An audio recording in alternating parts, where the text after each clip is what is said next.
एक छोटी सी नज़म है ईद।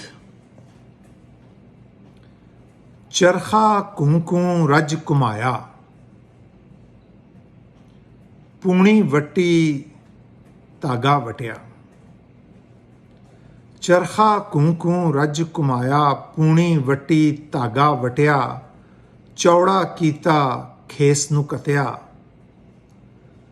हत्थां विच मैं हत्थ वलेटे, बावां अंदर बावां पाईयां। सावां अंदर साह मिलाई, हिक दे नाल मैं हिक सी जोड़ी। चरखा कूं कूं रज घुमाया, पूणी वट्टी धागा वटिया। चौड़ा कीता खेस नूं कतिया, हत्थां विच मैं हत्थ वलेटे, बावां अंदर बावां पाईयां। सावां अंदर साह मिलाई, हिक दे नाल मैं हिक सी जोड़ी। इक्को तकिए ते सिर धर के, उत्ते इक्को चादर पाई। इंज मैं यार दे आवन कारण अपनी मिठी ईद मनाई।